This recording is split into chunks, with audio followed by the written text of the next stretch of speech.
Gave you a copy. It's on the way. Oh, good.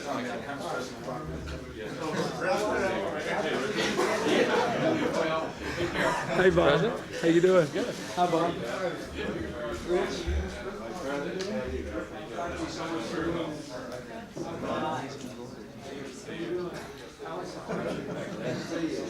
Hey, Al. How are you, Alan? Good to see you.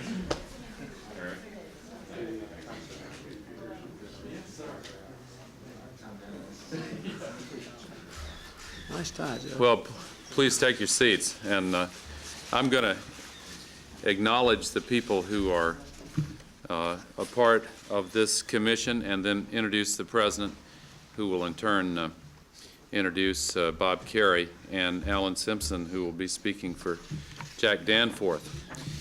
First of all, let me acknowledge the individuals who are here and who are being announced today as part of this commission. I'm just going to announce everybody who is on the commission. Governor Roy Romer and Mayor Sandra Freeman, both representing state and local government. I don't think either of them could be here today. Former state and federal officials, Tom Keene of New Jersey, Tom Downey of New York, who is here, Bill Gray of Pennsylvania, who I don't think is here today. From the private sector, Pete Peterson, former Secretary of Commerce for President Ford and President of the Concord Coalition, Chairman of the Blackstone Group. Bob Greenstein, who is Executive Director of the Center on Budget Priorities. Bob Denham, Chairman and CEO of Solomon Brothers. Richard Trumka, President of the United Mine Workers of America. Karen Horn, I don't believe is here, Chairman and CEO of Bank One Cleveland and former President of the Federal Reserve Bank of Cleveland. And then from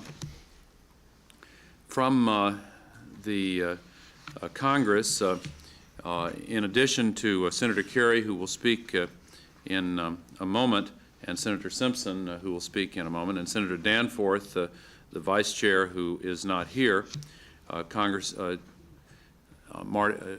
Sabo, who I don't think is here, Congressman Dingell, Congressman Rostenkowski, Congressman De La Garza, Representative Clayton, who is here, first chair of the freshman caucus, Senator Moynihan and Senator Sasser, who are not here, Senator Carol Moseley Braun, who is here, Senator Bumpers, who is not here, Senator Reed, who is here, Senator Cochran, Thad Cochran from Mississippi, who is here, Senator Pete Domenici, Senator Malcolm Wallop, Senator Judd Gregg, who is here, and then finally Representative McMillan, who is here, Alec McMillan, Representative Cox, Representative Castle, Representative Archer, and Representative Goss. It is a pleasure to be here to look at a problem that has dominated and will continue to dominate social thinking in the decades ahead.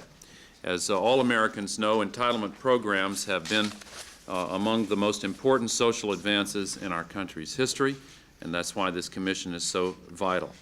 Even the best ideas need improvement, and there's no question that we need to reassess where we're going for reasons that are obvious to everyone who has looked at this issue. We need to start controlling the escalating costs of entitlement. We need to offer the best and most cost-efficient services to the American people. And that's why the administration is so pleased that this distinguished group is going to be focusing intently on this program. Without any further ado to make the announcements and introductions, it's now my pleasure to present the President of the United States, Bill Clinton. Thank you. Thank you, Mr. Vice President. I want to thank all the members here for agreeing to serve on this bipartisan commission on entitlement reform. If you look at the membership from the Congress and from the private sector, you see a wide variety of experience and understanding of this issue and a real willingness to work together in a bipartisan spirit for the interests of the United States. I particularly want to thank Senator Bob Kerry, who proposed this idea, and extend my gratitude to him and to Senator Jack Danforth for agreeing to co-chair the commission. The commission will report directly to my National Economic Council later in the year, giving us an opportunity to consider its recommendations as part of the deliberations for preparing the fiscal year 1996 budget. I expect these results to be thought-provoking and significant. This commission will be asked to grapple with real issues of entitlement reforms, not caps or gimmicks that defer hard choices, but specific and constructive proposal. And we will take very seriously proposals that have strong bipartisan support. In the last budget, the one that is now in operation, I proposed and the Congress acted on a number of restrictions and cuts and entitlements. We all now, looking ahead, know that our number one entitlement problem is Medicare and Medicaid. They are growing much more rapidly than the rate of inflation plus population. We are committed to reforming these programs through a health security plan. And I was gratified that notwithstanding some of the disagreements we had with the CBO on the timing of the cuts, the CBO study clearly showed that the proposal we have put on the table will dramatically reduce health care spending in the next decade and beyond. It is clear that there are also other entitlement issues we have to look at, and the Commission will do that too. We cannot let up on our reforms and our efforts to reduce the deficit and get this economy going again. The Vice President has done some important work on reinventing government, which has underscored our commitment to a government that can do more with less.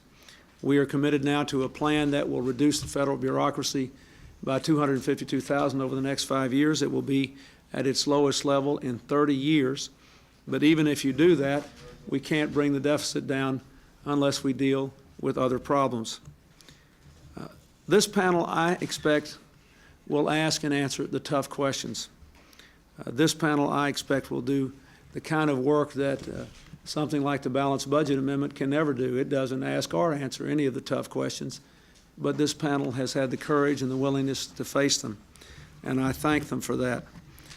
If I have learned one thing since I have been president, it is in the end we have to decide on specific matters, and that rhetoric sooner or later always has to give way to reality. I want to thank again all the citizens for agreeing to serve, and in particular I want to thank the members of Congress in both parties for agreeing to undertake what many might regard as a thankless task. It will not be thankless if it gives us a strong and secure and healthy American economy and society moving into the 21st century. I appreciate your willingness to deal with it, and I assure you that I look forward to your deliberations eagerly. Senator Kerry, the floor is yours. Thank you very much. Thank you, Mr. President and Vice President Gore. I will speak for both Senator Danforth and myself. Senator Danforth is the Vice Chair of this commission, and as the President has indicated, we did ask for this mission. We'll say that the Commission intends to produce a product that makes legislative recommendations both in the area of entitlements and in tax structure. We expect the recommendations now, rather than to be the May 1, we expect it to be later. We're looking now at December 1 to make our recommendations and hope that these recommendations become a part of the budget deliberations and actions for the budget year 95-96. Senator Danforth and I both feel that the entitlement problem today is the most important economic as well as programmatic and social problem that we face. It has great economic significance because the growth in the programs exceed our wages and our growth in wages and income. Not only is it creating the lion's share of the deficit problem, but it is also making it very difficult for the President and for the Congress to make the kind of people-first investments that the President campaigned upon and that he's been trying to do for the last 2 years. The growth in entitlements make it difficult for us to, in fact, create the kind of economic growth that we need if we want a strong safety net. It is coincidental, but I think appropriate, that this Commission will be making recommendations for 1995. That will be the 60-year anniversary of the enactment of the Economic Security Act in 1935. That was the beginnings of the creation of the U.S. safety net. As I've heard the President say a number of times, we all take great pride in what that safety net has produced. It has enabled us to be able to say that when you grow old in the United States of America, you don't have to fear that you're not going to have income or health care. We do not intend to damage that safety net. But we also understand that in order to be able to build a safety net, this nation must generate increased wealth and income. Otherwise, all of our generosity will go for naught. There are programmatic reasons that entitlements need to address. The President has spoken far more eloquently than I can about the need to reform welfare. We see this effort both connected to health care reform as well as connected to welfare reform. There are moral reasons for us to take action. Again, the President has spoken extremely eloquently on the need for us as adults to make certain that we pass this economy on, our nation on, to our children in better shape than what we found it. And unless we continue the strong and forceful action of the President with strong and forceful action with this Entitlement Commission, it is very likely that the next generation will have a lower standard of living for the first time than we do. I applaud the courage that the President has shown by impaneling this commission. I do intend to work extremely hard. This is not the sort of problem that's apt to be one that needs to be studied. The real question is, can we muster the requisite political courage that's necessary to make the recommendations and then to follow those recommendations into action. So I'm pleased on behalf of Senator Danforth as well as myself to be leading this effort.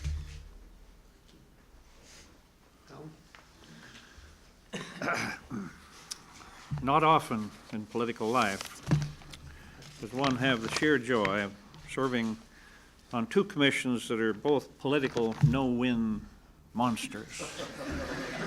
And the first one was the Select Commission on Immigration and Refugee Policy, and I weighed 260 and had hair when I started that one, and Lord knows, Mr. President, where this will take us, but I think it's important what you've done. I think you've selected a wonderful group of people. I'm really looking forward to working with them. And on behalf of Jack Danforth, I say that I'm ready to go to work. And Bob Kerry, I admire you, and you and I have worked together on other things, and I think this is very important. I express my gratitude to Senator Bob Dole for nominating me, and I really did want to get on this because this is it. Sounds dramatic. This is the single greatest policy challenge before us today. I don't care what the other agendas are.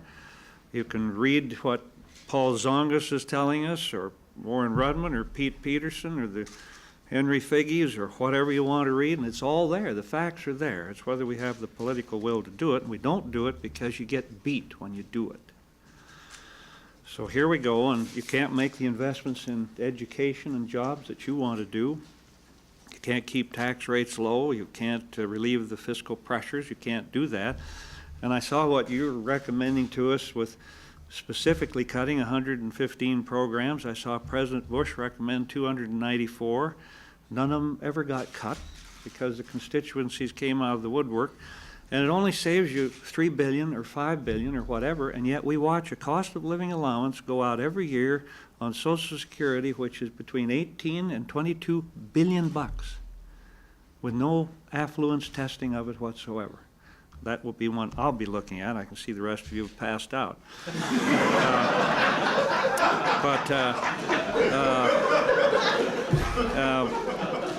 But none of the goals that we all want to meet will be met because no amount of revenue, and Leon knows this so well, no amount of revenue can fuel the engines of this kind of spending.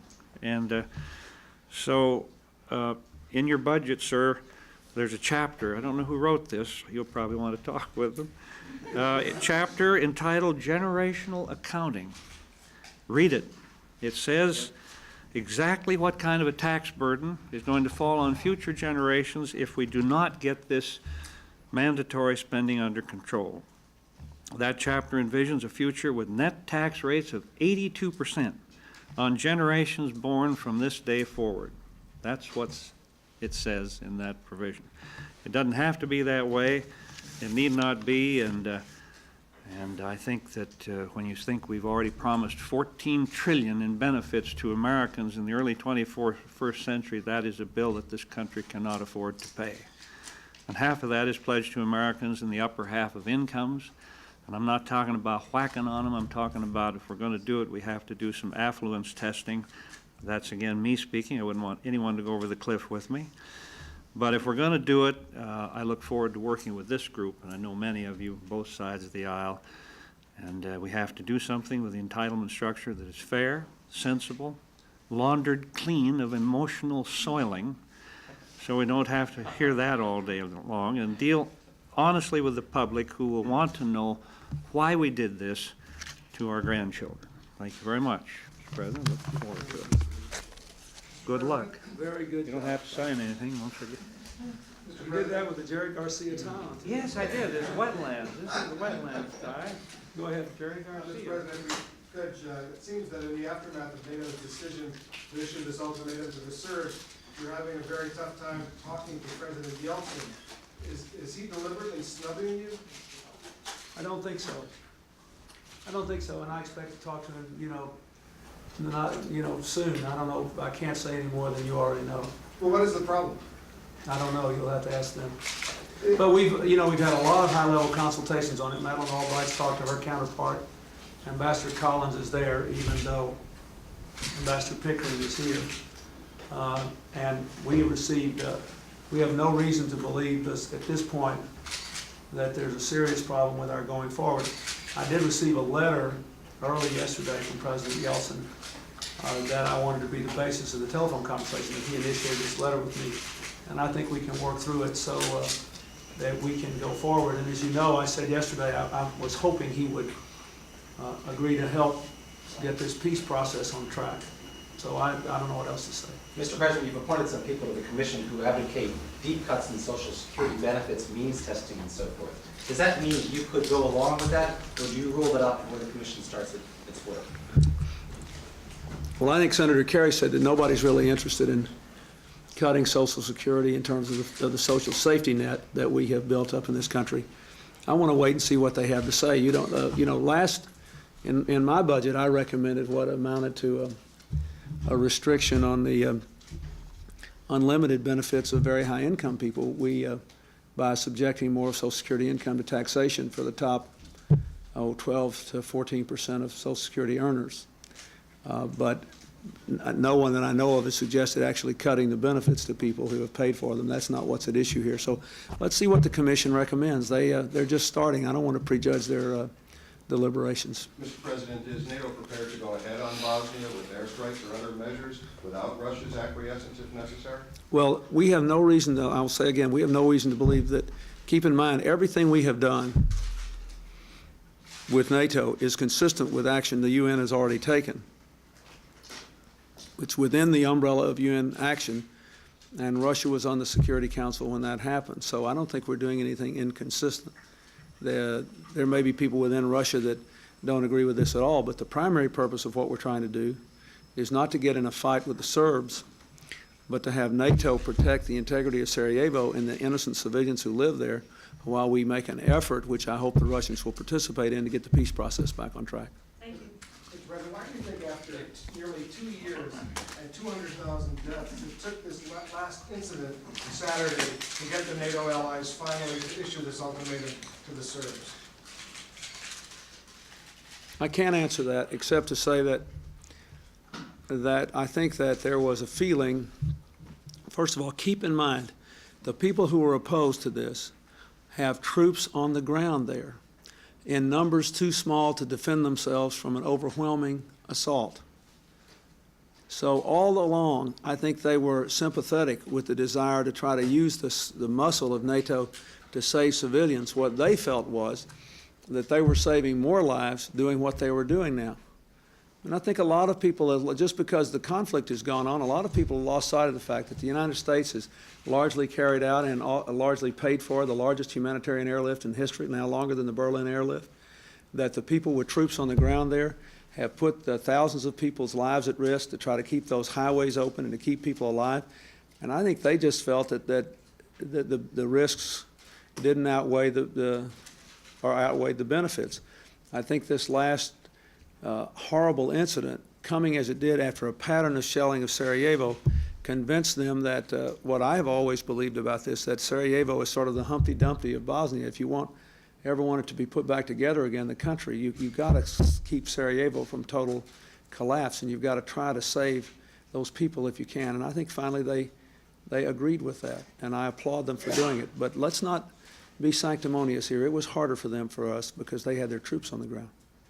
Thank you.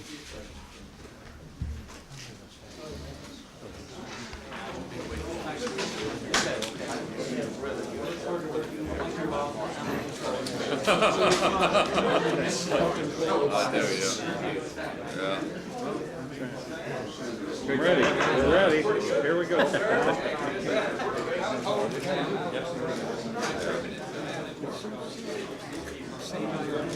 Anyway, good luck.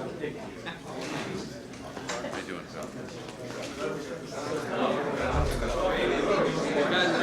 This meeting has to continue. Oh, here we go. Lights, please. I enjoyed your comment. Here we go. Again? No more work?